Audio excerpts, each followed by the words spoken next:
হয়ে গেলাম। দুজনের আলাদা আলাদা সংসার হয়েছে। এতটাই দূরে সরে গেলাম যে 5 বছরও একবার দেখা হয় না। এরপর হাঁটতে হাঁটতে রেল স্টেশনে চলে এলাম। রিনজিন হঠাৎ করে বলল, ভাই আমার খুব খিদে পেয়েছে। এরপর পকেটে হাত দিয়ে দেখলাম একটা 10 টাকার নোট, একটা পরোটা কিনলাম, তারপরে এই আগের মতো ভাগাভাগি করে খেলাম। এরপর দুজন রেল লাইনে বসে রইলাম। বসে বসে ভাবলাম ওকে কই নিয়ে যাব।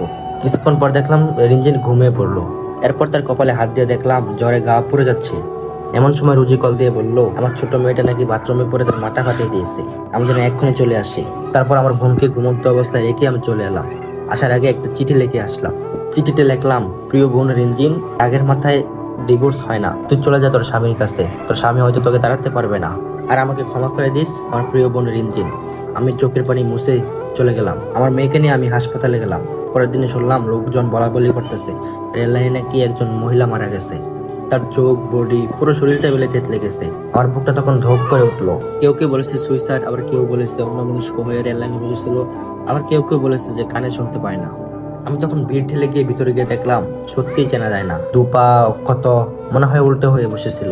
আমি তখন মনে মনে বললাম এটা হয়তো অন্য মেয়ে, রিনজিন হয়তো চলে গেছে। আমি তখন হঠাৎ লাশের 2 পায়ের দিকে তাকালাম আর দেখলাম একজোড়া নুপুর পরা। আমি কিনে দিয়েছিলাম রিনজিনকে। পুলিশ হঠাৎ সবাইকে জিজ্ঞেস করতেছে কেউ কি বুঝেছেন এই মেয়েটিকে। পুলিশ তখন আমাকে জিজ্ঞেস করায় আমি বললাম এক সময়ের খুব চেনা মানুষ, কিন্তু এখন খুব দূরের মানুষ।